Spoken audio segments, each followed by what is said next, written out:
All right. Okay. Put on a headphone. Welcome, David. Yes. Thank you. Nice to have you here. And I heard a lot of good things about you. You have a lot of people say you're very senior in terms of judging and in terms of in the coffee industry, right? Thank you for having me here. Yeah. So thanks for coming anyway. And as you know, this podcast is meant for entrepreneurs and coffee people. So you're coffee people. So the last guest was Jason. Yeah. Jason Lu. Yes. Jason Lu. And I don't really do much of podcast nowadays but I still do. If I have any guests to come by, I would still like to do this. It's just that this is not really something for me to full time on. Podcast is not really something that you can generate income in Malaysia. Not for now. Maybe in years to come, but definitely not for now though. I met you through a judging workshop, Yes. and I can feel the passion and love that you have put into training us and put into training the industry people. I believe what you did to us is similar what you did to previous batches of people. Yeah, with that I can tell a person how he or she conducted the training, and that's why I fully respect for someone like you who been training since probably 12 years ago. 13 now. 13 years ago in terms of competition, Judging around 12 or so, near to 12. About 12. Yes. You told us about 12 years, right? And you do this based on pure love and passion. Pretty much, yes. You don't do this for profit. I don't think this is profitable. Yeah. And to be a judge is just pure love and passion. Volunteering work, basically. You're taking off from your work and then you go work for someone else that's not paying a salary. Can I say that? Is that? It's a yes and no. Yeah. I need you to be close to your mic. Okay. Yeah. It's a yes and no for that, because throughout the years what you realize is very important is to have your passion. Yes, that's one thing. But for you to really run it long term, your understanding of how to shape your career matters a lot. I mentioned this in the session as well to some of the judges. I said, if you are contributing to the industry, you need to find ways to make it sustainable, right? Make that platform a place where you can make friends and make business connection. And even some of the judges even found ways to actually expand their business through that kind of connection, right? Well, that's the part of the side effect in a way, right, for judging. But there's also another part where you learn what is industry standard, and you get to see the industry standard in the competition itself, because especially coffee is driven, it revolves and driven by the competition itself. Yeah. So to me, that's one of the key things that I've learned throughout the years. When I first started, it was a lot about just contributing back to the industry because we need to build this up. If not, there's just no one that's doing it, right? But we've learned that along the way. And many of us have figured out ways to benefit from it. And I think it's important for me to share this out for a lot of people, because we are at the stage in the industry where there are also a lot of people who are very passionate, but passion is like a flame. You will burn out. You very burn fast. out. Yeah, you burn out very Yes. fast. Yeah. Yes. So if you don't know how to carry yourself to really build a career from it or build your business in it, we've seen so many people that just Disappeared slowly. Yes, and dim away, right? It's either their flame is too large that they burn other people. Yeah. Or they just dim away, right? Because you just don't have enough fuel to Sustain the long run. Correct. Yes. Okay. This has lost the agenda along the way, right? They just lost the passion and love along the way. They were excited at first, but then along the way they find no purpose anymore. Correct. Because they find there's no purpose for me to do this anymore. There's always new people to replace them. Yes. And they always find that, why am I doing this? There's no salary from this. Yes. Sooner after that, the flame got burned off. Yes. But let's talk about you yourself, right? Mhm. How do you end up in this industry? Like, what were you doing 12 years ago? Before that, what were you doing before in Barista Guild Asia? Okay. So I was actually already in the training industry even Okay, before I was in F&B. all right. What sort of Um, training? let's take this a little bit more Mm, earlier. okay, So I went to study psychology, right, okay. in my uni years. Mm, So that part in my life was really just because my dad told me since early on, he his agenda with me, his target for me is to make sure that I get a degree. And after me getting that, anything I want to do is up to me. Right? okay, that sounds very Asian. Yeah. That sounds very a lot of parents like that, right? Yeah. But I was Mm. very thankful because both of my parents didn't really tell me that you need to be doctors or Oh, anything, okay, right? okay. But the degree is the minimum. Degree is the minimum. Mm, That's the only wish my dad had mm, for pretty much all of us. mm. So that's what I did.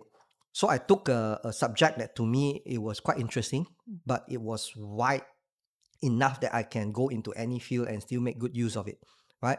So I started after my degree. I went to like HR. I went to Office jobs. office jobs, Mm, right? Sales and whatnot. And then I landed into this company where they do self-discovery training programs. They cater mainly for children mm-hmm. from the age 5 until 18. I was in that company for a very long time. Not very long time. One year and 1 year plus a little bit. Okay. But it was horrible because it totally drained me. I got totally drained out, burnout after 1.5 years because I kept on only working every single day. Not much of a rest. I was working before I sleep, and after I wake up, I'm working. Right. I had a period, couple months at home where I just didn't want to do anything. And my friend, knowing that I'm going through this, told me one simple thing. He said, "If you like good working environment, why not try to work in Starbucks?" Because you during uni days, that was where he worked at, right? So I went and had an interview over there Mm-hmm. just for a part-time job. Okay. For the first time in my life, interview session, I was shaking my hands. My hands were shaking. I didn't know why. Until today, I don't know what does that even mean. But it's something that is unique to me, right? Mm. I landed the job part-time. And that was the time where I What were you met. doing the part-time barista? Yeah. Okay. I don't even drink coffee. Yeah. That was like which year was that? Early 2000 or 2010. 2010? Okay. 2010. Yeah. Mm. So I met with my first mentor in the industry, Marvin, and my outlet manager at that time, Mm. Yasri Maring. Um, love both of that guy. They are pretty much the people who is responsible for bringing me into the industry. Mm-hmm. Marvin is the guy that introduced me to baristaship, right? Mm. Telling me about how barista is, what barista is about. I asked him really stupid questions back then. A lot of which my colleague back then was laughing at me. Like I asked, like, what is a good cappuccino, right? Mm. And the whole group of my friends over there was laughing at me because I asked silly questions like that, right? Mm. Yeah. So that is also the first time I got to know there is such a thing as barista competition. Mm. Yeah. Okay. Within the Starbucks company, right? No. Okay. Yes. That was Marvin was already competing in Malaysia barista competition. I see. Yeah. I see. Yes. Marvin. Okay. So what happened then next that you joined as a full time in the Starbucks, or is it Yes. okay? Correct. How long you been in Starbucks? Short while. I think around near 1 year or so. Okay. Yeah. I went to Espresso Mente Ili for a short while Mm-hmm. because back then, if you want to learn coffee, there's not really a lot of places. Yeah. And Pavilion, right? Espresso Pavilion, Mente, yeah. yeah. I was actually accepted in Bangsa outlet, Mm-hmm. but I went back and forth, Pavilion and Bangsa. Mm-hmm. Um, I was trained by the Ili method back then. because they were pretty much the only one back then Okay. that actually knows how to pull a good espresso. Okay. What Yeah. machine were we using? Because you're not. It seems like you're not the first person who told me about Espresso Mente. I heard this name like probably at 2014 or so before they closed down. Right. Yes. Not too long after that, they changed of hands. Yes. The Ili no longer belongs to this company. Then they changed the distribution ship. Yes.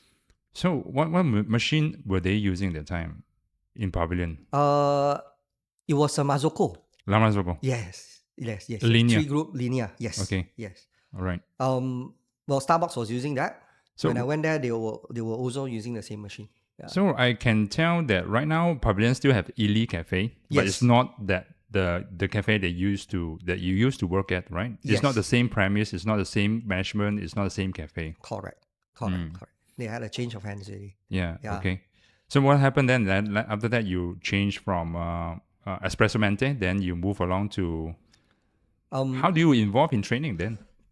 Were you like training your juniors, or were you like doing something in the cafe? Well, I wasn't long over there. Mm-hmm. Very unfortunately, because after like 2 months plus of being there, I had to go through a surgery. Okay. So I need to take a step back. After the surgery, very thankful I found a job with this place called Coffee Ritual. Back then, they were already old timer. They were doing very good stuff. Damansara Uptown. Correct. Yes. Now they are in Damansara Uptown. Okay. Yes. When I bought my first home machine, it was Damansara Uptown already. Ah, 2012, yes. 2013. Yes. I just left them not long, maybe. Okay. Yes. So Coffee Ritual, fantastic two owners, Husband and wife, right? and wife. Yeah, Yes. yeah. They were lovely enough to bring me to Taiwan for a trip. I get to learn a lot. That was, I think that was the first time that I was in like an indie cafe, right? I started doing some level of training there. I met a few people during that time that actually led to other stories built up in the industry. And then also at that time was Can the you time. speak a little bit closer to your to your mouth? Yeah. Yes. Okay. Yeah.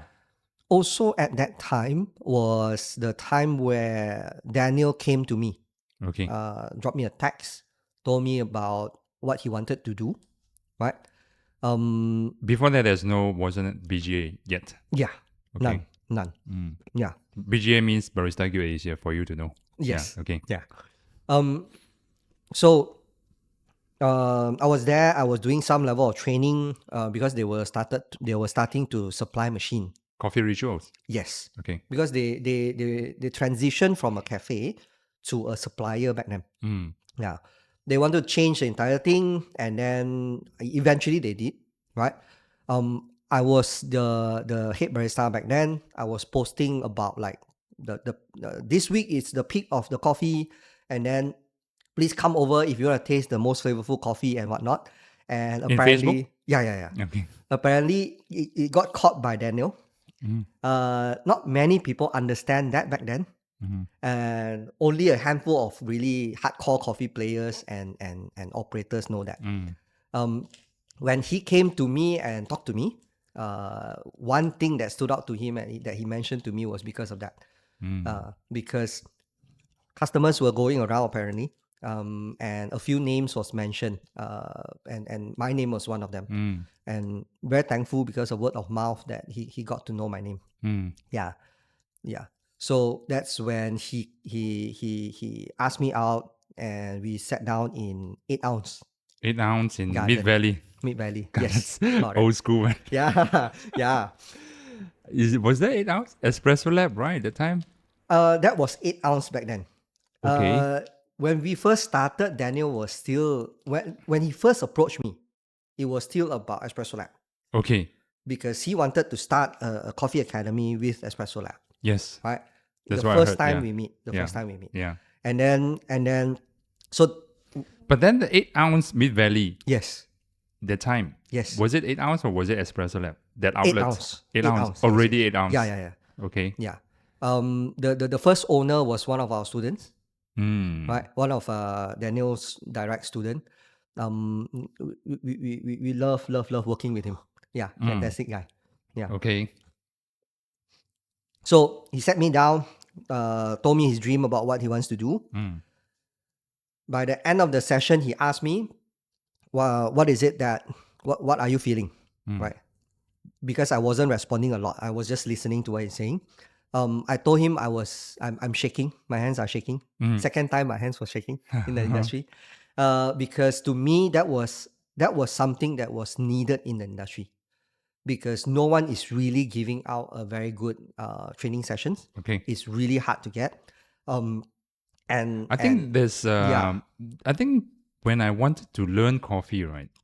There are only like not Barista Guild Asia at that time, not existing yet. Yes. Back in 2011, I believe, Mm-hmm. it was Elite Academy. They have, yes. Yeah, yes, Elite yes. Academy with Dankoff, right? I believe. Were they in with Dankoff No. for the academy? No. Ely was with Classic. Oh, Classic. Okay. Yes, was with Classic. I see. So they I see. were working quite closely together. Yeah. So back back then there's the only choice in the Google. The In formal Google, one, yeah. pretty much they are the only one, right? So, well, it was a big thing also because, like, Illy is done by Illy, Yeah. right? A lot more other companies do training as well, Yeah. like Dankoff, like Cofax and whatnot. But they weren't in a neutral space, right? Well, when you are supplying your own machine, it's very hard for you to say the good and bad about your machine, right? Some of them are more truthful than others. But for us, because we came from an educator kind of view, I think one of the most important thing for us, right, is that we stay as neutral as we can. Yeah.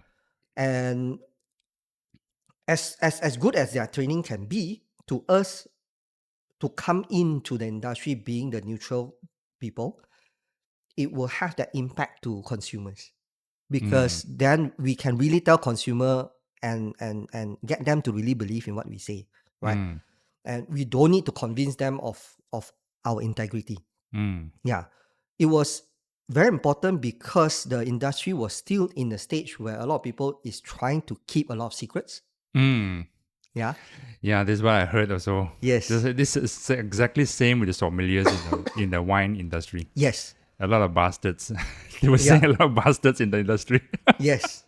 We hated that, but at the same time, we also understand because it used to be like that. Yes. They need to keep that. And also YouTube wasn't a lot of content for coffee. Yeah. Yeah. There were none. None. And Instagram just started. Yes. There was only one forum that I rely on. Barista Exchange Forum. If you ever know that. Okay, how about Coffee Geeks? Not even that. Not even that yet. Yeah. The baristas, a lot of baristas in international scene, subscribe to that. And then after that, it kind of lost its track. So I don't really follow much anymore. But that was the one place where you can really get connected to, you know. Baristas worldwide. Yes. Even the champions are commenting and following that forum. That was fantastic. Yeah. So I got really excited because of the whole angle. And to me, I asked Daniel this thing. One of the discussion we had during that session was that I asked Daniel this thing. I said, well, if I were to teach someone how to froth milk, I can teach them to be able to do it right there at the session very quickly, right? Or I can teach them in a way that they might not be able to get it during that session, but in the long run, they will understand what they are doing. And if once they practice to the stage where they can do it, they would be able to do it for life, right? So it's a question to ask whether do we train just so that we can get immediate impact, right? Result that is not long term, or do we train so that they have depth of understanding, right? He chose number 2. My question for him that time for this, the reason is just very simple. Because I needed to know what kind of trainer is he. Because that's the first time you met Daniel. Yeah.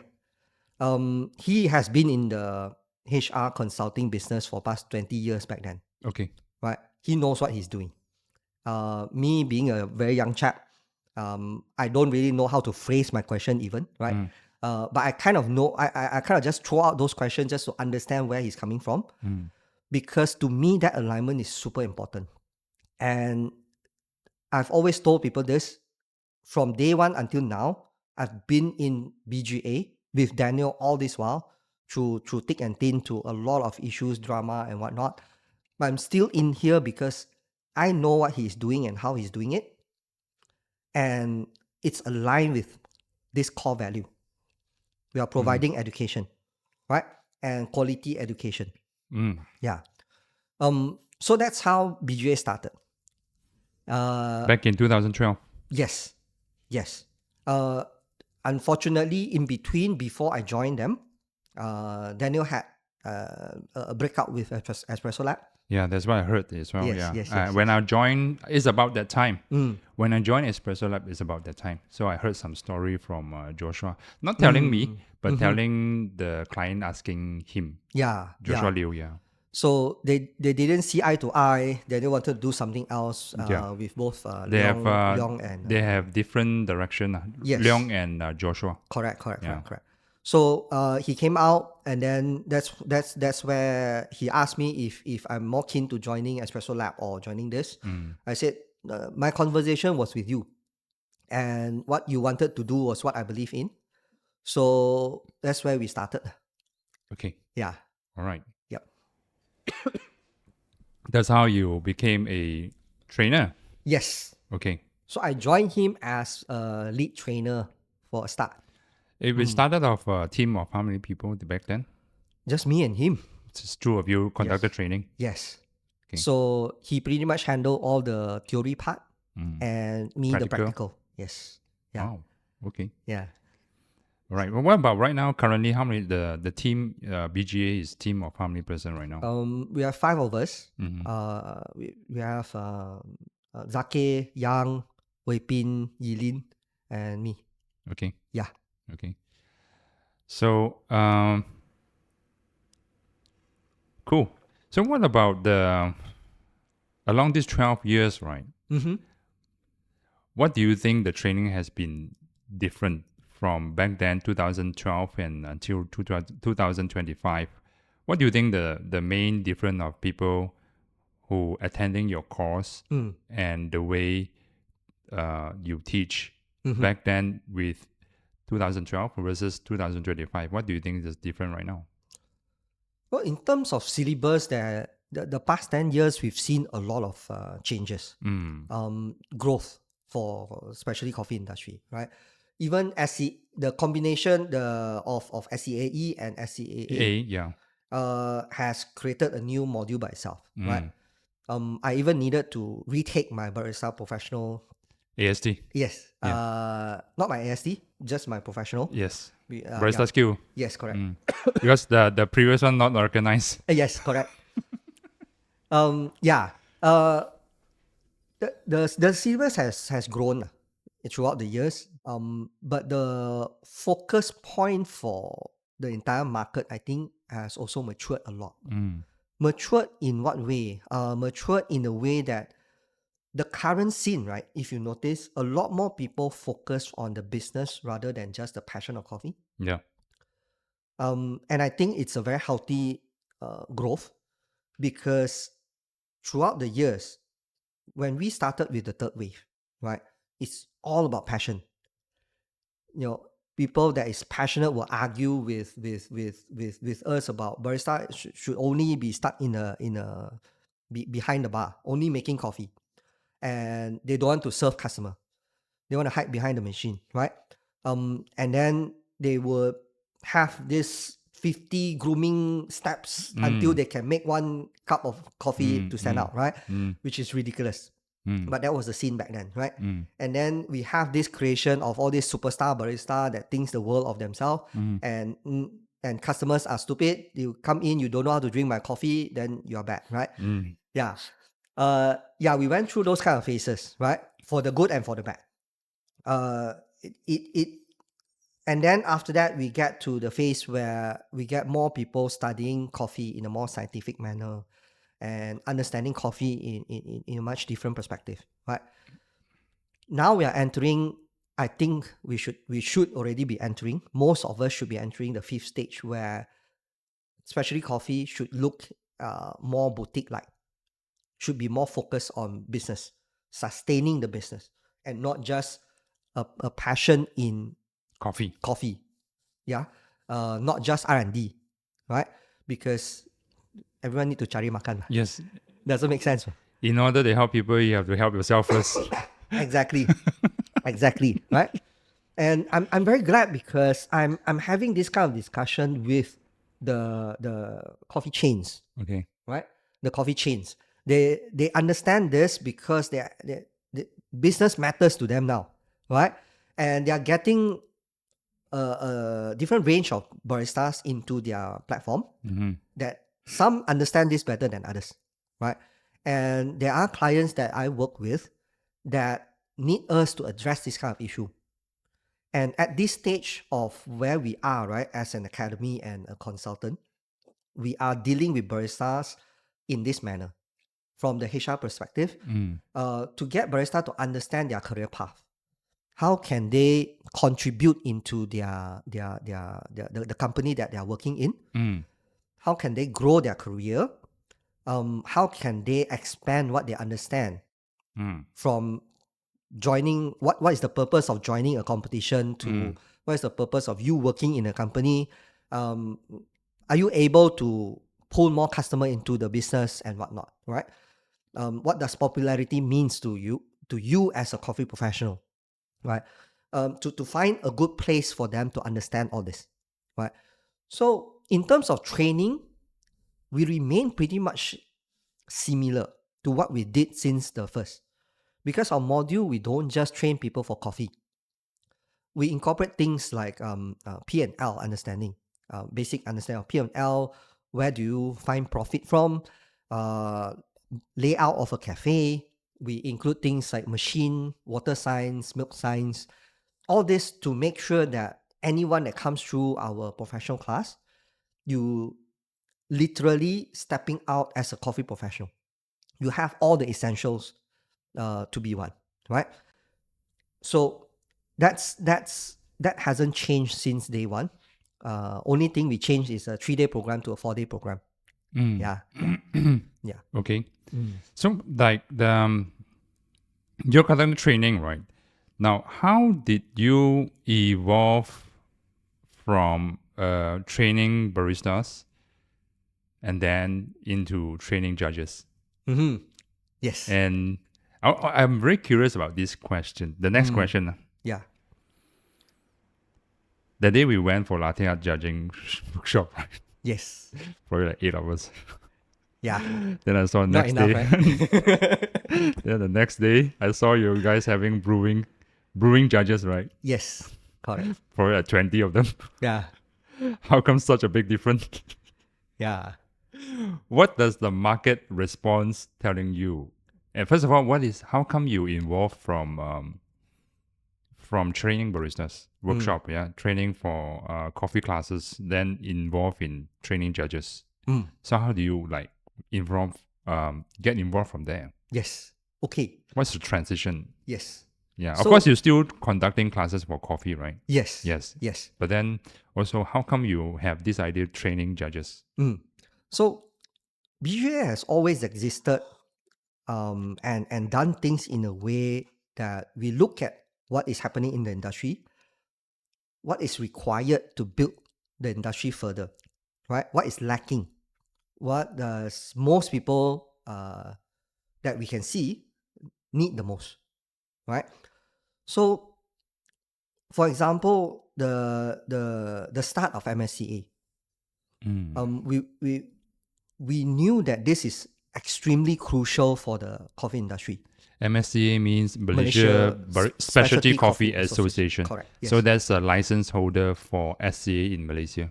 No. Okay.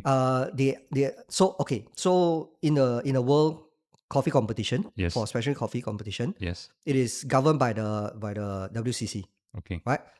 And then WCC will need to sanction any national body for them to be able to run any national level coffee competition. Okay. If you're not sanctioned, Can you explain what is sanction? Sanction is like recognizing Okay. your governing body to run that competition so that you can send your champion to the world competition, I see. right? So if you don't have a national body that is recognized by them, all of your champion will not be able to go to the world stage, right? So before 2014, all of our national champion could not go to the world stage. Because it's non-sanctioned. Correct. Okay. So like Jason Lu, Jason Lu. the first time he won was 2013. 13, oh, yeah. Yes. So it didn't go. Yeah. Couldn't. People like Cheryl Lee. She actually won 2 times, but it was pre-sanctioned. Before 14. Yes. So MBC started off because of COFEX. They started before anyone knew about coffee competition. I believe it's 2007, right? 2006 or 2007. Very early. Yeah, very early. Yes. Cheryl Lee was the first barista champion in Malaysia. Was she? If I remember correctly, yeah, I think so. Yeah. And then Dankoff came into picture to be part of the sponsor. And then 2013 started. BJA was the one to actually run the competition, right? We most of us in the coffee industry back then, actually all of us knew that it was very crucial for us to get sanctioned. And thankfully, Daniel pretty much gathered everyone, sat everyone down in our center, in BGA, Ara Damansara, if I remember correctly. At first was started the Ara Damansara, right? The first office. The first that is by us. Okay. Yeah. We were very thankful because Calvin from COFEX rented us his lounge for coffee training. Yeah, to start. Okay. Yeah. And then excuse me. Yeah. And then we had our own place, which is Ara Damansara. That time we had this other guy called Levi. Levi was our lead trainer. He was the one who did all the paperwork, right? So we just gathered everyone in, all the founding members, sat everyone down and really ran the entire session to start off MSCA. Okay. Right. Back in 2014. Correct. Okay. 2014, we didn't even run the national championship because there was just no time. Right. So 2015 was the first time that we had our sanctioned competition. We started with barista and latte art. Yeah. So BGA always played this role in the industry where we see what is lacking, what is needed, and we make sure the people that can make a difference come in and make a difference. Right? Gather all the people, gather all the right people. Correct. To execute it. Yes. To me, it's a very important role that we are playing because in Malaysia, you will see this across a lot of different industry. Yeah? The real players, the real top tier people that actually know what is happening around, usually it's just a handful of people. Right? If you go to bartending, it's the same thing. You go to hotel side, it's the same thing, right? It's always the same faces that going around, right? So we understand that in Malaysia. And if these people is not pushed to really do something, you get easily distracted by your day to day, and you forget that this part is important too, right? So everyone have the heart to do it, and we just need to have a place and a time where we just have people to just, hey guys, this is a time, just come, right? Yeah.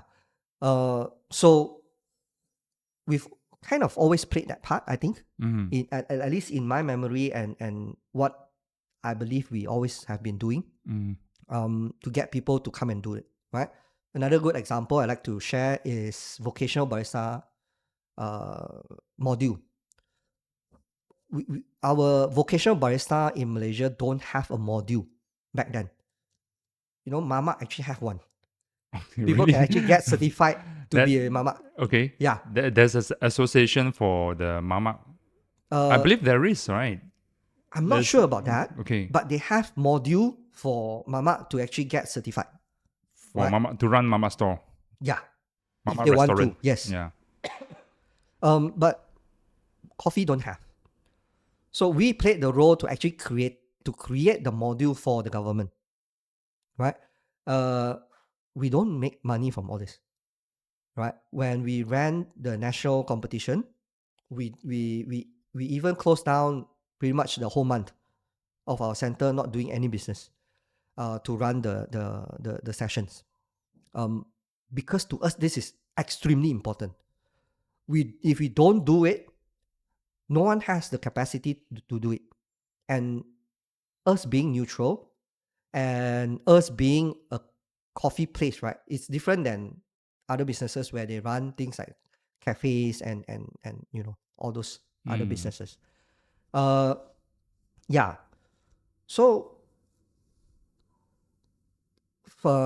that's pretty much our motto. We want to build the industry, right? And also very thankful along the way we found a lot of people that is willing to come in and build it with us. Yeah. Okay. But how come? What's your opinion on the judges? Right? How come Yeah. like there are so less people?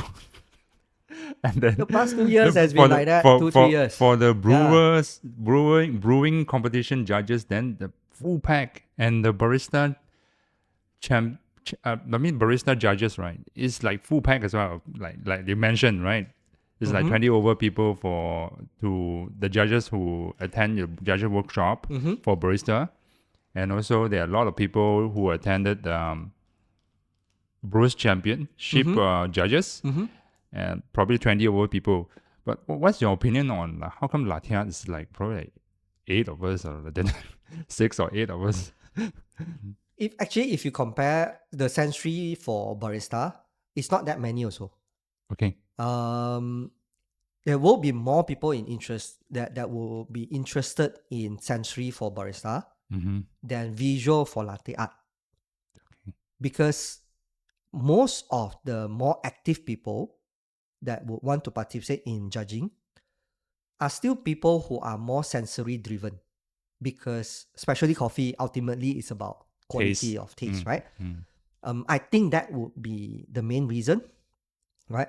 And there's this thing that people don't want to talk about, but it's there, where the people who are good in sensory sometimes tend to look down a little bit more on the latte artists. Yes. Right? They will Yes. call, latte artists don't even care about the quality of the drinks, Yes. right? There's always this thing. I think worldwide it happens on this as well. There always discrimination between these two people Yeah.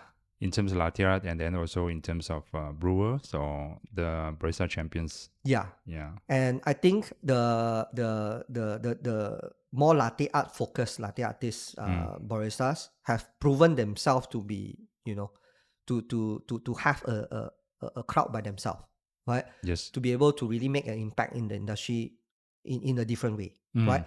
In fact, a lot of customer actually is drawn into coffee because of latte art. Yes. Yeah. I was drawn into this industry also because latte art at first. Yeah. 13 years ago, yeah. To me, all these are like tools that you use, right? It's part of what you need to understand. It's part of your tools for you to bring customer in. It's like signature drink, or like affogato. The first time my mentor introduced me to coffee or something nearer to espresso is by introducing me to affogato, right? It's how you bring people into what you know. It's not really about, coffee should not be adulterated by sugar, right? And all this kind of thing. I think the viewpoint is very important. It has its place in the industry, right? And I think they've really proved themselves. It used to be that latte art gone to a point where to me it's a little bit boring. Yeah. At one point it was like all hand drawn and stuff like that, and there wasn't any breakthrough. Yeah. Until Erwin did that, and then like, whoa, right? The combo art. Yeah, Yeah. that was amazing, right? Super impressive. yeah, I think in that sense, more people need to realize that there is a place for that. But what I'm not sure about is that how far can they go? Do you mean the latte art competitions? Or do you mean Uh, like the latte art skills? Correct. Latte art skills? Yes. Mm. In terms of career development, Yeah. I'm not saying there isn't. What I'm saying is that I haven't seen people that can go into management level. By doing latte art. Yes. Okay. Right? There's something missing there. Have you seen someone doing good management level or cafe operator by competing in terms of Brewers Championship and also like Barista Championship? Barista, yes. Brewers, there are businesses going around, Mm. right? But having a business and being able to sustain it long is a two different thing. But one thing brewers side we can see is that it actually benefits very directly to, let's say, roasters. Yeah, yeah. Very straightforward Yeah, yeah. relation, right? Most are roasters, they are also brewers as well. Yes, Or vice yes, versa. yes. Latte art competition. Those who are competing in the latte art, they can do well in cafe setting. I'm not saying there isn't a career path, but I have, to me, from my knowledge, I really don't know how to guide them for a higher position. Mm. But it's not my forte lah. Mm. It's not my forte, right? But you see people like Erwin can really do well, right? Yeah, And like 103 has been doing really well, yeah. right? Agree. Yeah. So they know what they're doing. Mm. Yeah, and it's just a matter of fact that I just don't know. Okay. Yeah. Okay, understand. Yes. And you're referring that because of sensory, so Barista Championship, there's a sensory involved. So Brewers Championship, there is also sensory involved, Yes. drinking and tasting involved, right? Yes. So where else latte art is more purely visual, there's no drinking involved. So that's why there are much more participants in this field of Barista Championship judging and also Brewers Championship judging, right? Yes. So okay, I so now I makes sense. suspect so. Now Yeah. makes sense. Like how comes the damn the next day is so overwhelming one Yeah. after our workshop. Yeah. Barista Sensory also need to have more people coming in because a lot of people are quite intimidated by it. Mm, Brewers is getting more traction nowadays because it's easier to, the entry level is actually considered easier. okay. To compete, it's easier, and to, in terms of judging also, the rules is not as complex, Mm, right? If you compare the two competition, because barista judging is a lot more, the learning curve is a lot more steep. mm, Yeah, because you need to take into consideration a lot more things. mm. Yeah. Uh, so we do see a decline in barista sensory side as well. Yeah, In terms of judging participants. judging and participants. Mm, Yes. The amount of work, and also probably people who are really serious in competing, mm. the investment is a little bit more as well, Yeah, usually. definitely more.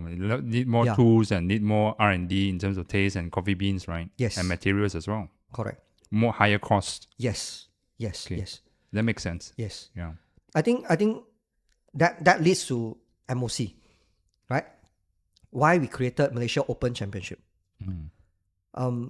When we first started, it wasn't even called Malaysia Open Championship. It was just called Malaysia Open Barista Championship and Malaysia Open Latte Art Championship. We started this because there's a few reasons. First thing, the national is at a very, very high level. Mm.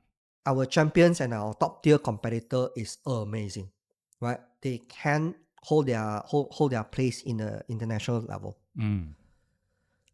But just like we understand, it's only a handful of them. And every year you see the same face. When we see that there's more players coming in, we realize a lot of people actually wants to compete, but they cannot compete at that level, especially when they first start, right? So we started that because in KL, there wasn't any grassroots level competition. Back then, it was only available in Penang called Battle of Barista. If I'm not mistaken, the national only for Malaysian nationals, right? Correct. So that any foreigners is not eligible Yes. to join. Yes. We were also asked to create this because there were a lot of foreign baristas back then. Yeah. Especially the Filipinos barista back then.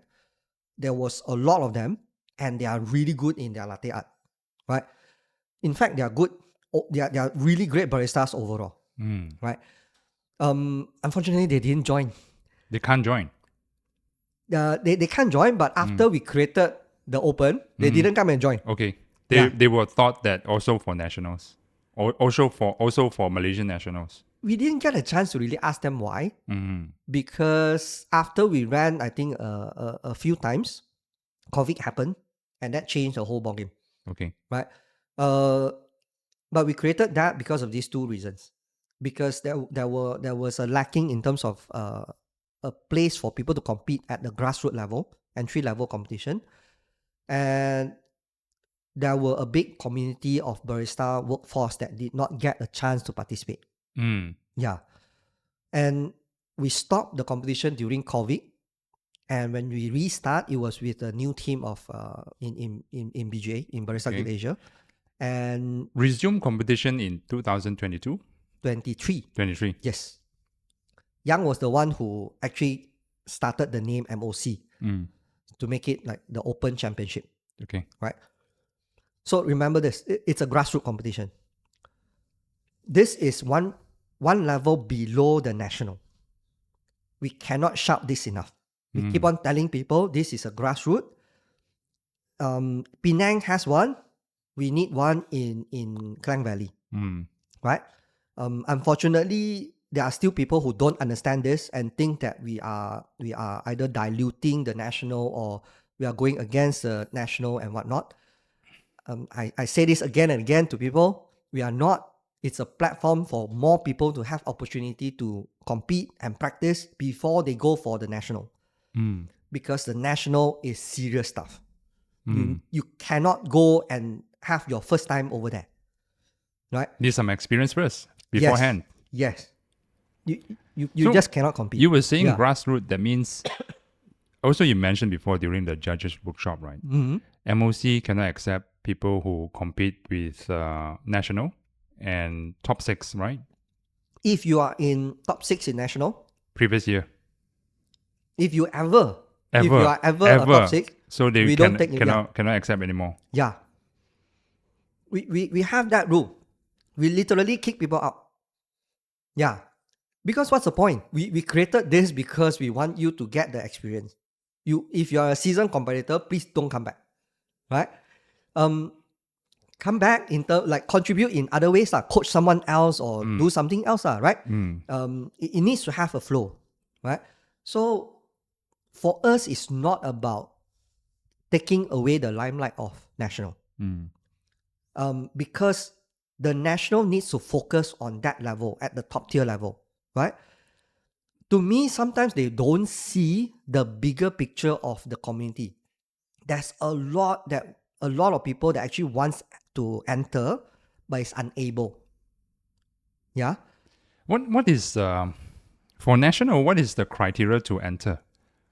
Is there any criteria to enter to compete? Compete, no.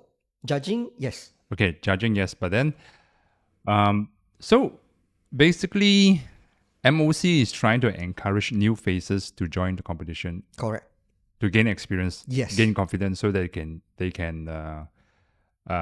compete in national. Yes. In near future. Yes, in a formal setting, right? We were asked to. We were asked to change our names. We were asked to change the format of the competition, which is weird because this was not our intention, right?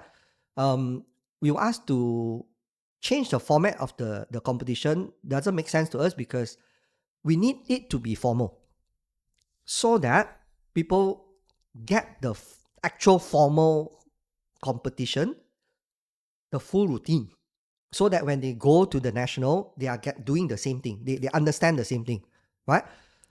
So in national, for any participant, if you don't have experience, you probably would already be kicked out during prelims.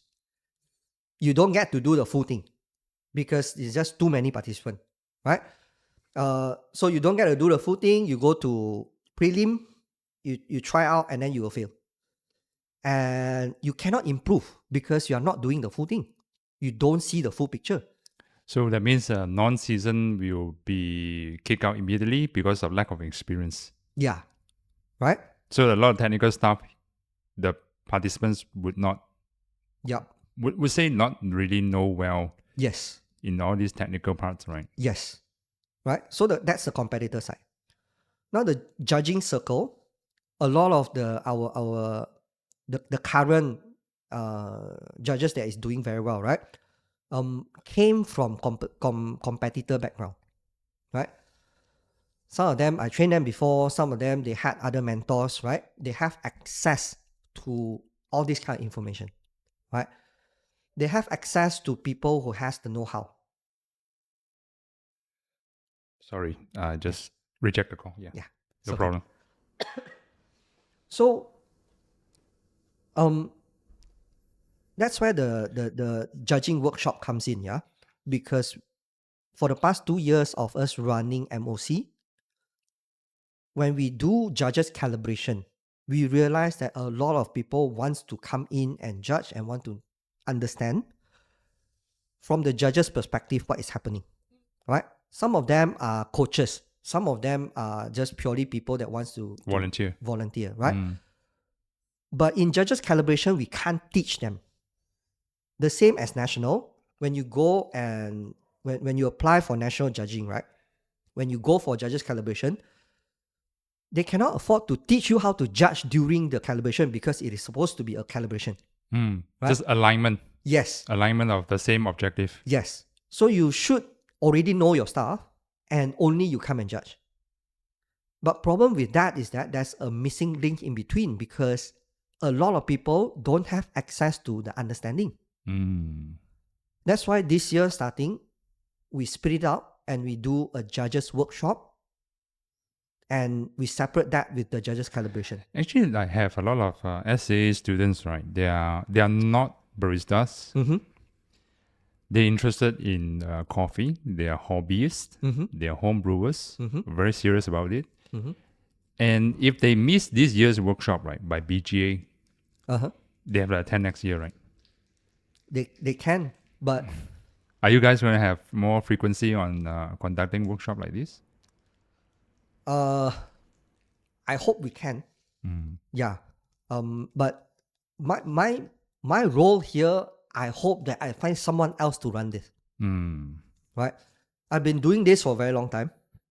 And I don't intend to bring myself to the world standard, to the world stage. I don't want to get the international judging certificate.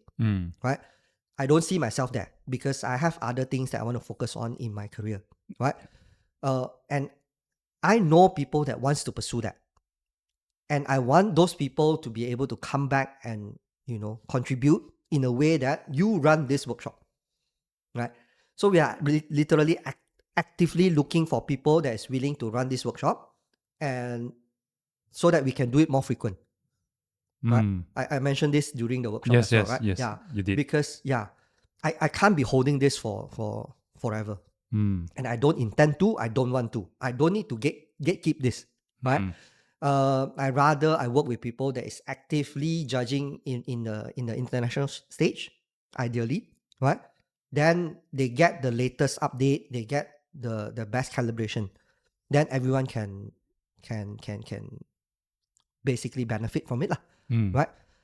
So, but for the judging calibration, we do have this rule where we want people to be part of the industry. So home brewers and whatnot, we will have to say no to them, right? Because the calibration is about the competition. And we need people that is in the industry. What about those people who attended your workshop? Are they eligible to, home brewers, are they eligible to volunteer as a competition judge, technical judge of some sort? We need to go through calibration to know for sure. Okay. Yes. So calibration is to find out who is qualified for do their respective jobs, right? Yes. Yeah. Correct. So with us splitting that, now this year we can do assessment on the judges. Then we can know if where are they in terms of their skill and understanding, and their consistency, whether they are ready to be on stage as a judge. Yeah. Okay. What some people might not know is that specialty coffee competition judging itself is not about seniority. Even if you know your thing in the coffee industry, you still need to really understand individual competition. You cannot just step in and say, because I'm a senior, therefore I know how, therefore you need to listen to me. Right? It's a very different kind of competition. So me having as saying that is every year the rules and regulations been changed, right? correct. Yeah. Right? Me having like 10 years experience in judging doesn't mean I'm the best of the judges, right? Me being able to run the judges workshop doesn't mean that I know better than anyone else, right? I need to get myself calibrated and updated with the latest news and latest updates and latest changes, because they do make changes, right? And for those years where they make really big changes, if I don't get myself calibrated, the entire panel of judges would be using an outdated competition standard. So basically, the MOC is, in terms of the technicality, is very similar with the national competition. Oh yes, yes. In terms of judge, in terms of competition, for participant for competition, they're very similar. We try to do it almost the same, but not exactly, right? Some of the difference is, for example, how do we define what is conflict of the interest and what should you do, right? Things like that, right? When we first started, we actually even changed the score sheet to focus, like for example, barista sensory, right? We changed the multiplier for presentation skill, because we realized at that point of time a lot of barista cannot present. So there was a need for us to emphasize on that, right? Because we are MOC, we can do whatever we want, right? The national cannot; they have to follow the world standard. Yes. So, year after the what we will do after this is also with the same mindset. Whenever we find that there's a need for any kind of changes, we can make changes in our rules and regulation. But the formality is the thing that we need to uphold, right? The judges need to be well calibrated. The judges need to understand what they're doing, and the participant is well briefed of what's happening so that I understand the game better, right? Understand the competition better. Yeah. Understand. How many competitions are there in national and also in MOC right now? National, we are running. Of course, we have Barista Championship, right? Yes, correct. So national, we are running barista, latte art, brewers, and we have the cup tasters. Cup tasters, which is not too long ago added. Yes, the past couple years. That got sanctioned, which is fantastic, right? We have the barista team challenge, which is not under the international standard but the ASEAN Coffee Federation. So we can send our champion to the ASEAN competition. They just finished the competition. So that's another one to really look forward to. Formal competition, that's the only ones that we have. So in compare with the world standard, right? So national, we have Barista Championship, we have Brewers Championship, we have Latte Art Championship, and Cup Taster Championship, right? Yes. In compare international world stage, what more do they have that we do not have? For example, roasting competition. Yes, everyone wants to do it, but no one can get it up yet. Our neighbor countries, who is hosting it? Singapore, Thailand, I think yes. Taiwan for sure. Singapore, I'm not sure. Okay. Yeah. But Thailand and Taiwan, that's what you know. They're hosting as well for national roasting competition. Oh yes. And what else do we have? We lack of right now currently in Malaysia. Coffee in good spirits. Yeah. Yeah. So I think that one we can phase out in this Muslim country right now. Yeah. I think a lot of Is us there any also, chance, in your opinion, that we could hold this competition? since start there's always been conversation about it. But there's also another thing where there's really not many of Muslim faces, the Malay society. You don't see a lot of them in MSCA yet, right? The past couple of years, I've been trying to get more that group to come in more, because it's a national body, right? We are supposed to serve the community, and the representative of the community needs to be in there, right? So we are hoping. For me, I'm hoping to see more different faces, right? Multiracials. Multiracial, yes. I think that's an important thing. Okay. And with MOC, thankfully, I'm seeing more, right? Because I've been hearing that they need access, because they are not getting access. They don't get the mentor. They don't get people sharing the information that they need to coach people, to bring participants to the national competition and whatnot.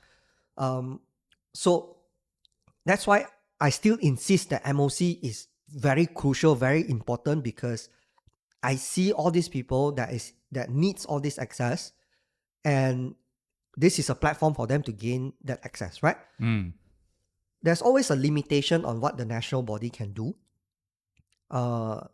because everyone has their own thing that is going on, right? The only thing that dampens us a little bit, actually a lot, is the noises that is going around. People thinking that we are trying to fight against the national, we are stealing the limelight from the national. Why do they say so? But it doesn't make sense to me with the objective of MOCs. Yes. But why do you think it is they are talking about MOC is trying to steal the limelight from the national competition? Honestly speaking, I cannot understand the logic. In fact, we have submitted to MSCA to ask MSCA to endorse our competition. In Malaysia, we are the only one that is running a competition in full formal setting like this, right? Because we have run this before for MSCA, we know how to run a formal competition like this. There's no other people that is doing it, but still we cannot get endorsed. The official letter that they sent to replied to us did not make sense to me. They just said that, oh, the time is too near to national. I mean, it's weird, right? What does that have to do with anything? Do you mean the conducting the competition date? Yeah. I mean, yeah, doesn't make sense, ma. We have our champions that came to MOC, competed, and went to national, compete, and end up getting to be one of our national champion, right? We have all this. We have judges that actually had their first judging experience in MOC. Gained their experience here. We gave them the opportunity, and then they proceed to the national competition to be judged and whatnot. Yeah, all this is happening, right? But why are we not getting endorsed? I really don't understand. What's the benefit of getting MOC endorsed by the MSCA? Nothing much, actually. But to us, It's just a formality. yes. But it's important because the judges need to know where we stand, right? And we try to work as closely to the judges as possible from the national level. We try to work with the head judges in the national level so that we can run the workshop, we can run the calibration, and have more people have access to all this so that they are well trained in order for national to keep their standards high. Because national will have this issue not having enough judges. Then they come in a lot of juniors and messed up a lot of things. Then they will have a lot of judges that need to drain themselves. And, I feel this because back in those days, you know, when we first start Brewers Cup, it was ran by BGA, right? Before we get it sanctioned, the first one was run by BGA. Once it got sanctioned, no one knew how to judge, other than the first group of people who judge, right? Like I'm one of the first group. Yeah. So during prelim, we had to taste like 15 different competitors' filter coffee. That was horrible, man. That is not an experience that you want to have yearly. So that means is when you have less of lack of judges, then they have to do more things, Yeah. drink more coffee Yes. to help each other out. Correct. It's what we needed to do back then, but it's not really a long-term thing you want to be stuck with, right? And we don't want to see national to end up like that. So having a separate platform that can actually give them access to info and train them up makes a lot of sense, right? So I don't see why it's not being supported. They might have their own reasons.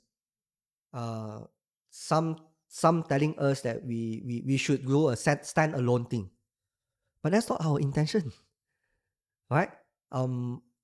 Yeah, The intention of MOC is to support the nationals. yeah. It's about the industry, right? So let's hope someone in MSCA hears about this, understand this I'm from sure. our perspective. I'm sure. Yeah.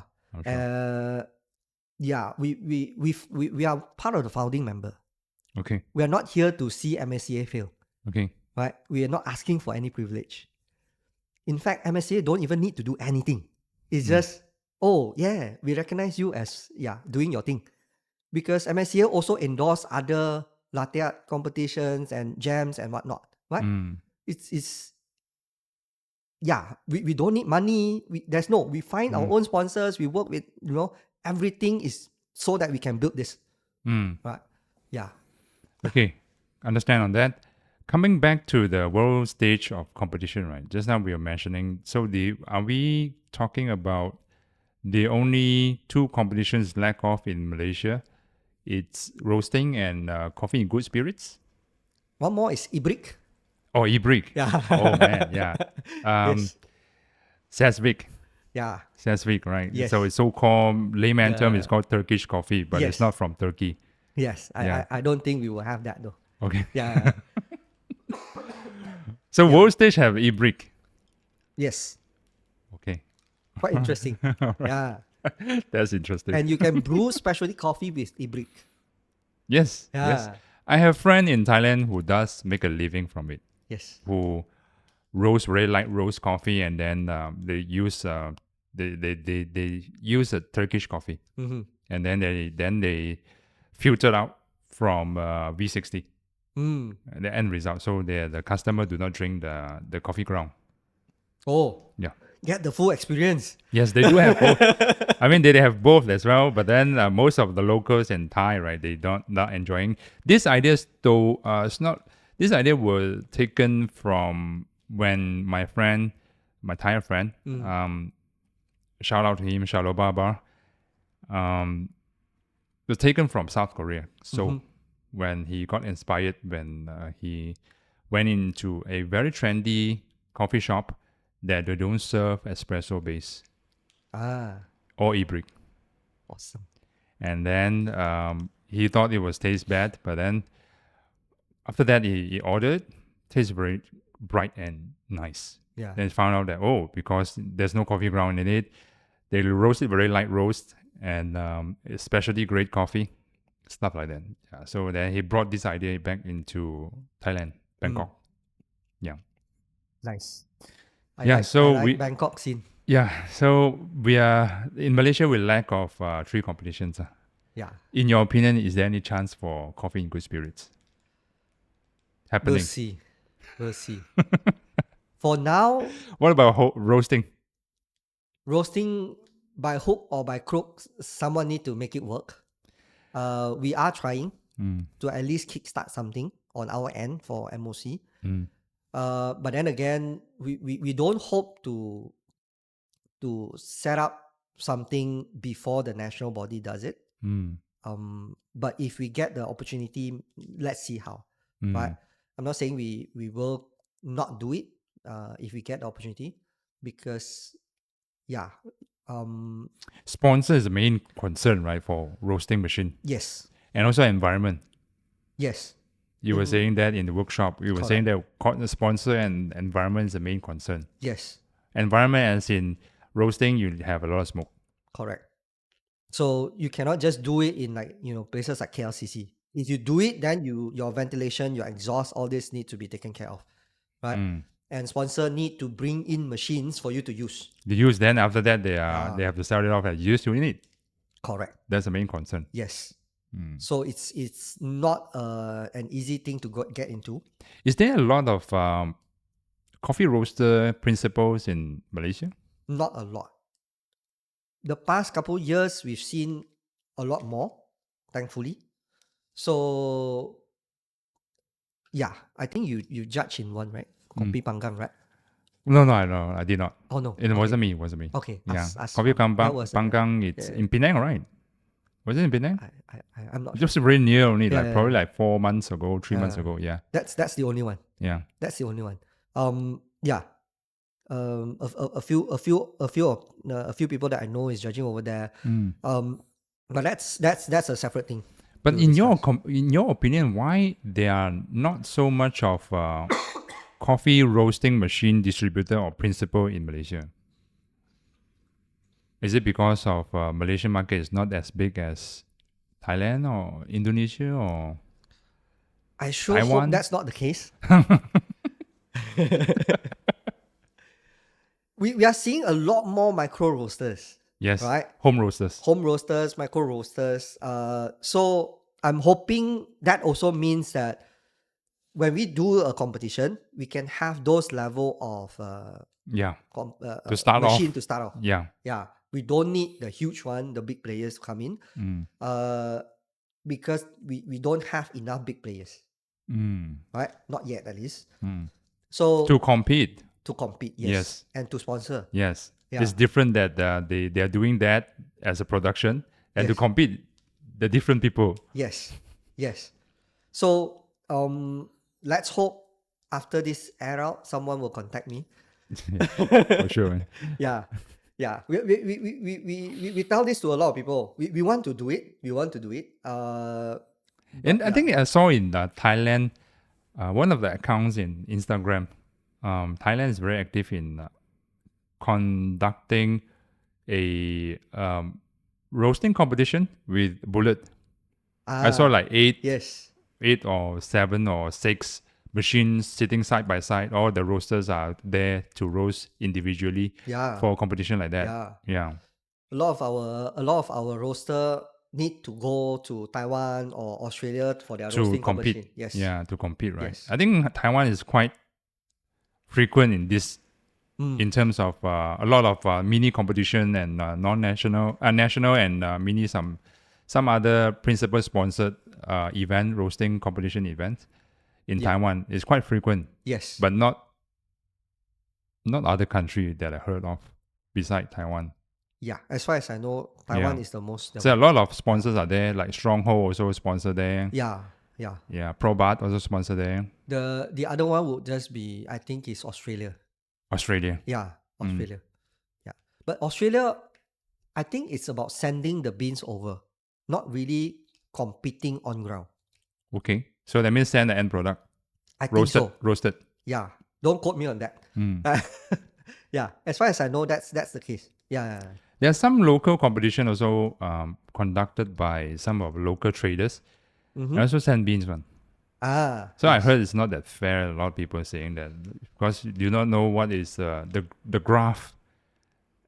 Maybe is not the same as roasted end result. They will say a lot of doubts. For the competition. Yeah. For the participants, there are a lot of doubts. Yes. Yeah. That's the key for specialty coffee competition, right? There's a lot of transparency. I always like to tell people the movement of specialty coffee competition is one of the biggest thing is because of its transparency. Because there's nothing to hide. You literally can't hide anything because judges are briefed. You get access to the info now, Mm. right? You know that judges need to be responsible for themselves, on how they write comments, how they score, and how, right? Mm. So, and everything is in the rule book. There's no such thing as someone can just walk in and pay someone and you win. Mm. It cannot happen. Not even the head judge cannot even skew the entire competition as what they like. Yeah, you cannot control what's Yeah. the perspective of individual technical judge and whatever judges, right? Correct. Right? So I also like the competition because of this. One of the reason, Mm. right? Why I need to mention this, because I've actually overhear some viewers during watching national competition saying that, oh, all this, the champion all is predetermined, blah blah blah. Trust me, there isn't such a thing, right? It's just that they have the know-how. They have all the information needed To score the to highest score point. high. Yes, right? Yeah. So my experience in judging, actually in competition, was I started as a competitor. I started judging because when we were in the transition of having national body, there was a need for more judges that has barista experience. Because back then, the judges that we have are business owners that never really worked as a barista, Mm. right? It's a very different point of view. They know their stuff, that's them, right? Mm. But we don't have a lot of really industry people doing it. Honestly speaking, it's not something I enjoy. I don't super like it. I do it because there's a need for someone like me to be in it, Mm. right? To understand from this perspective. Mm. It also benefited me when I coach competitors, because back then you get people like Jason Lu, fresh, you know his story. Yeah. Uh, after his first competition, I had a short period of time where I actually worked with him in understanding coffee competition. Mm. And then I've trained people like Ling Ling before. Mm. I've trained people like Aaron Hua before. Yeah, all these people eventually go and took this and went really all the way up, right? Uh, they went past a lot more higher than what we could have imagined, right? Which is amazing. And then that was the transition period where I realized that I needed to go into this, Mm. and I took on the judging role instead of the competitor role. Mm. Yeah. During that time, there was also a lot of learning from, like, a lot of experience-based learning. I go to Singapore and get to judge with Singaporean judges, and they share with me this and that. In Malaysia, when we have our Battle Barista, we have our national and whatnot, then people will share with me about their perspective, right? Mm. We also brought in the first WCEP, the World Coffee Education Program, where they actually do judges workshop, right? To get more people to have access to all this information and proper structured learning, Mm. right? So I get all this information, I get all this learning, and for me, it's not about it's not about gatekeeping all this, because it will not benefit me if I hold this until the day I die, Mm. right? The industry need to grow, more people need to come in, so that there's always a flow of new faces. You won't need the same people doing the same job again and again. So that's why we started doing MOC Mm. and the workshop and whatnot. I see. That's from the judge's perspective, right? Mm. Yeah. That's cool, man. It's all from this conversation. I can tell that you have a lot of passion in this, and you have a lot of faith in this industry. Because ultimately, to me, I always carry this quote with me for coffee. It's always about making people's life better, right? Mm. since the start of specialty coffee until now, it's still about that. You can talk anything about making coffee quality taste better, or what is happening to the climate, the coffee price and whatnot. But at the end of the day, why are we in this? To me, the only thing that makes sense is about making people's life better.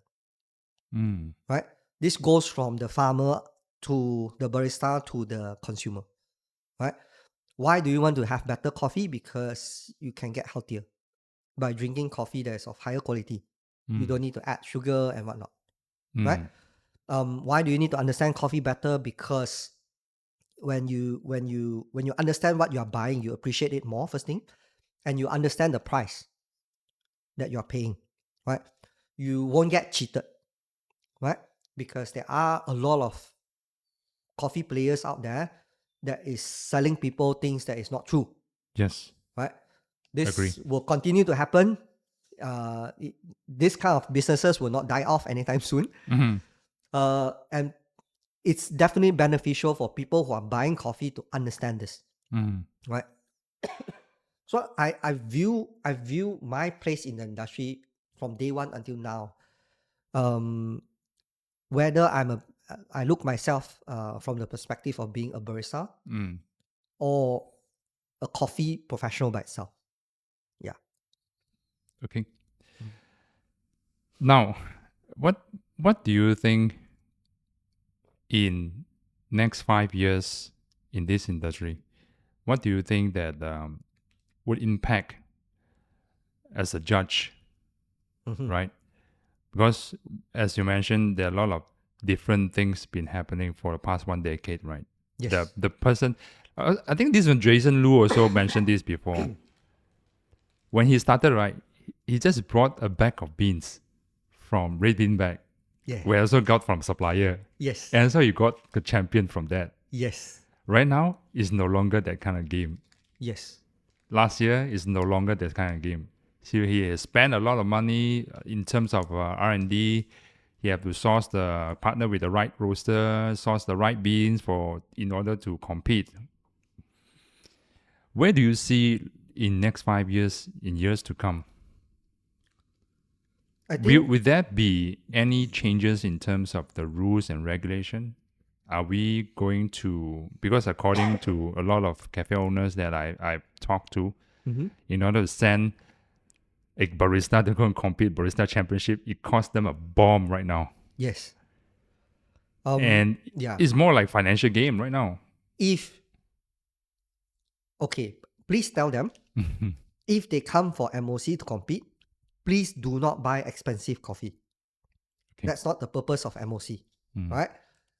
Get enough experience, train up, understand the entire competition, and then when you really want to go for the long run, like full National. you go for national, you want to spend, please do, right? We need to tell more people about this, but this has always been what MOC is about. Yes. Right? Because people have this impression right now. They are right. If you're not Panama Geisha, you're not getting a chance. Oh, okay. Yeah.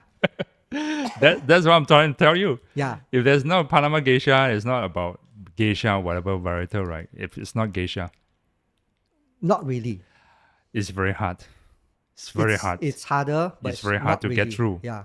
It's very hard to get through. Yes. Right? Yes. It's harder, but it's not entirely. Yeah, but then still. If you look at Jason Lu, he didn't bring that. You mean last year? Yeah. It's not a right. I think he told me once in the podcast. I forgot. It's very similar one. It's no cheap. It's no cheap. Yeah, but it's definitely not no cheap. It's not that range. Okay. It's not that range. Means that other coffee is still valid. Yes. It's still valid. Yeah. Yes. It still does. Yes. Yeah. Yeah, I get to judge him. Last year. Yeah. Sensory. Okay. Semi-final. Oh, that was fantastic. Because for so many years I don't get to judge a lot of people. Yeah. And I mean he has grown very, very long time ago. 10 years. Since we have any engagement, he have grown so much more so that it's okay for me to judge him already, right? It's been so many years. And I had the privilege to sit on that table when he was presenting. That was, oh my God, Surreal. surreal. Yes, yeah. Do you think there's a chance, coming back to the question, if let's say someone brought a good coffee bean, I would not say average, but good coffee beans, not necessarily Panama Geisha, in national or Okay. what I mean, not really national or whatever competition. It seems that right now the game is, if they say there's not expensive beans, your chance is very thin. Okay. The why I say it's not really the case, it's because of this. Those who know the game, right? Okay, I'm going to be spilling some secrets. Okay. Those players who already know the game can even understand at national level what are the biases that the judges might have, Okay. right? We are human, ultimately. So there will be certain level of what most of certain panel like, right? And it's partly a guessing game. But if you've been competing again and again every year, right? You get a good sense of where it's Panel headed. judges the taste palettes, Yeah, preferences. yeah. And that's why a mixture of different and new judges is always very healthy, right? But the past many years, we also know competitor that already have an understanding of it. Like the late Joima. He pretty much know this is the exact coffee you need to take for national, and you don't use the same coffee when you go for international. Right? It's that level of understanding for them. Right? Because everyone is competing at that level. It's not just them from the national. On the world stage, everyone is competing at that level where they already understand in depth on What's the preferences? What are the yeah preferences what for panel judges? yes what it's never an exact thing, right? But you kind of know the range. Yes, right. So when you look at national, if you think there are certain sometimes they are skewed to certain thing.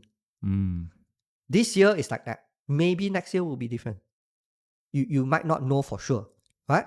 And internationally, actually the direction for competition, I like the current change because it actually helps to mitigate some of these biases.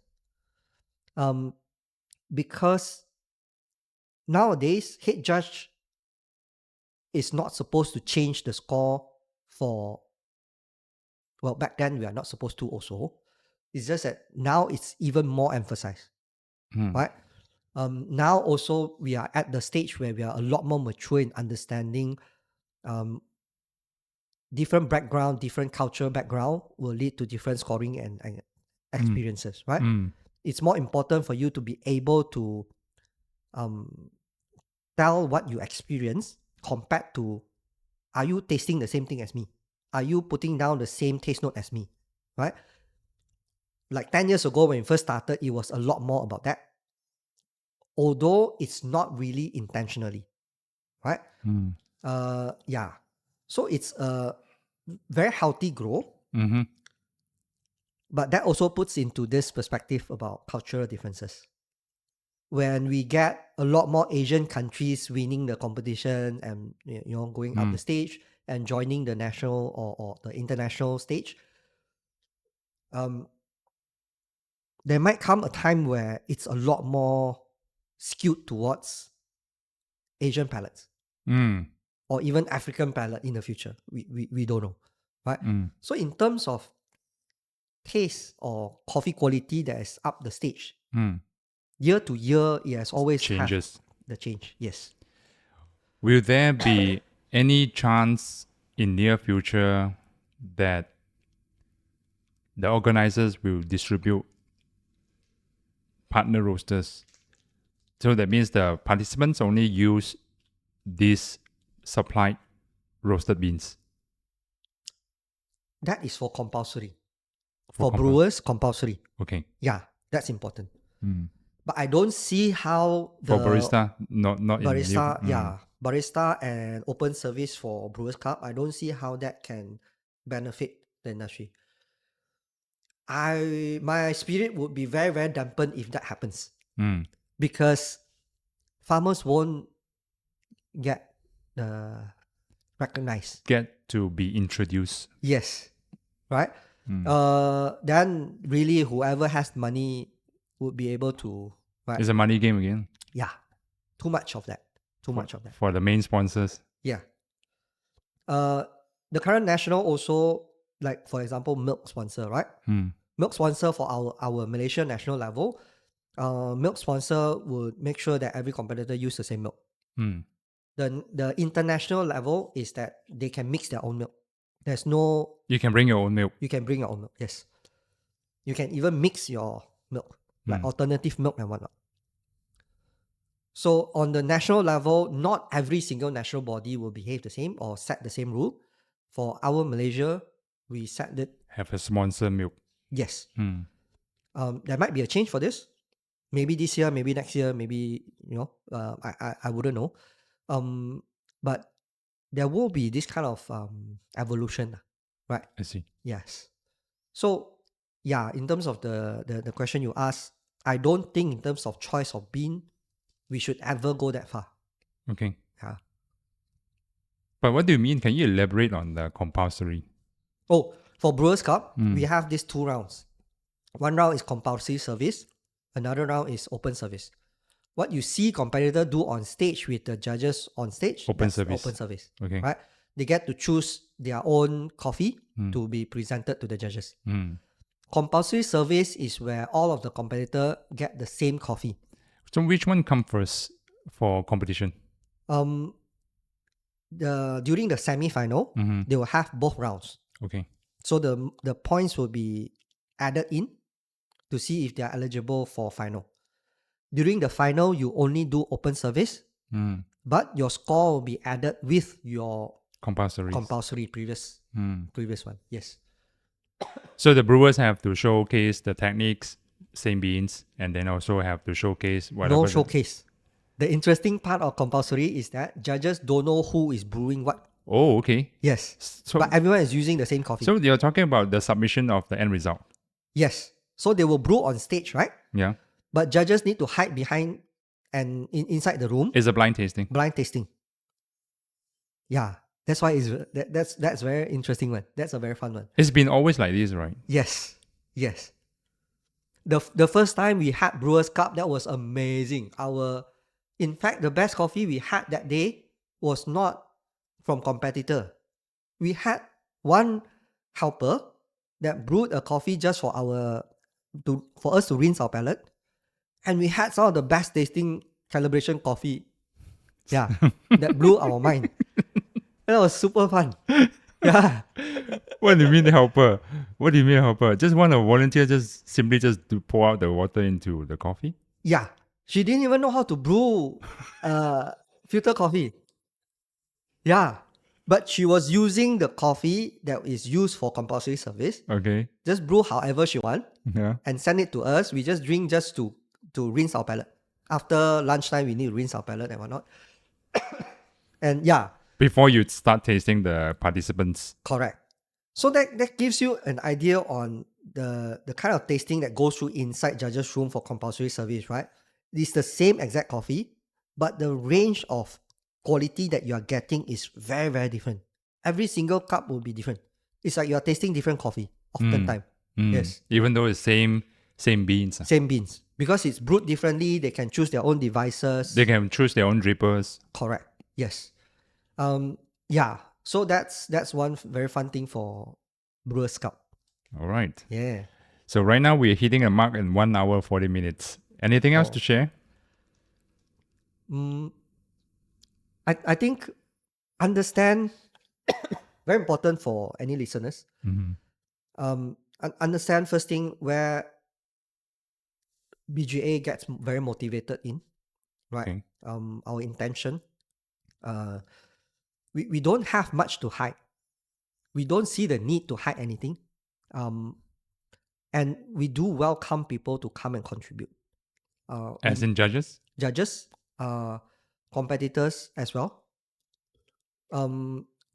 Well, contribute will be a lot more on judges. Yeah, But but also volunteer. how does it work for the listeners, right? Who are listening? For the non-barista, how do they want to how do they get to become a judge? Okay. What's the journey like? Okay. Yeah. Good. So if let's say for example like someone has a day job, Mm-hmm. they want to mingle with professionals, they want to be inspired by professionals, they want to understand more. Yes. So how do they come and volunteer and become a judge? What's the first step? What's the second step? Okay. First step is always to really have a very in-depth understanding of the competition, Okay. right? You need to be able to like remember pretty much the rules and regulation. You need to have already watched a lot of the world competition YouTube videos and YouTube videos or the national competitions and whatnot. You're not supposed to just appear and then expect any judges workshop to brief you about, oh, look at this rule, this is what it means, right? You need to already have that. Because judges workshop needs to focus on judges rule and regulation in a more in-depth manner, right? The tasting, your comment, how do you comment, it's about that, right? So understand the competition first, right? If there is anything that you feel is a gray area, you don't understand and whatnot, then only you come for the workshop and ask those questions, right? Then we can bring the workshop to another stage, right? Because if we keep on get stuck with people not understanding the rules, when you appear, we cannot place you anywhere. Just okay, basically, this is the book. We go one by one. Waste of everyone's time, right? So that's always the first step. Second thing is to understand specialty coffee. Remember, this is a specialty coffee competition. Your understanding of the specialty coffee world, extremely important.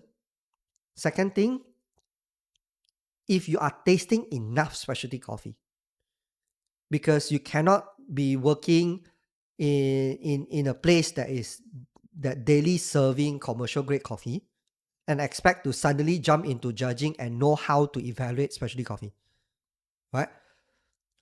It's fine if you work in this kind of place, but you need to expose yourself to specialty coffee enough so that you can evaluate the quality differences, right? So you have to make a lot more friends. You need to Coffee friends. coffee friends, right? You need to join more cupping session. You need to maybe join in participants when they're doing their preparation, right? You need to learn how to evaluate competition using score sheets, right? I like what happened during this workshop because we actually have a few participants that actually asked me out on a separate occasion before the workshop to ask me what to prepare for the workshop, right? I'm happy to do that, right? If we can gather more people for that, even better. Then I can save time, right? I can't afford to do it for every single person, one by one, right? And this time round, we actually have people that does that, which is amazing, right? It helps me complete my purpose, Yeah. right? Yes, yeah. Agree. So we have this going on. So please feel free to come in and join us wherever you are in the industry. I spoke to I suddenly can't recall his name. Okay. I have this. Yeah, I always do this. One of the attended judging students, No, one of the co-founder for Zeus. Vernon. No, head barista. Oh, forgot. I think I heard the name, but I don't really know. Yeah, What's up? I'm so sorry. Yes. I told him this because he also had he shared his experience in trying to get access for competition related information, right? We don't hold back in this. we let more. My intention is to get more people to understand competition from judges and also participants. Right. Of course, there are certain things where I can only share if I'm doing direct mentorship about strategies for how to compete and whatnot, all this, right? If we conduct a class about how to strategize for competition, then I can really share that in depth, right? In terms of like judges workshop and understanding of the competition, we really don't hold back. So please feel free to come and join us. Our intention is to grow the community, and we want to see more people coming over, and we want to see more people after they have this. Yep. They carry this with them and start sharing more and build more. Because I almost every single workshop that I run, I would share this about my intention. This thing that I've always carried with me in the coffee industry, which is to carry forward. It's about me sharing with you what I've received from the people that have shared with me. Right? Passing the knowledge. Passing the knowledge. It needs to have that. We need to get that going on, because if we don't have that, there's no snowball going on.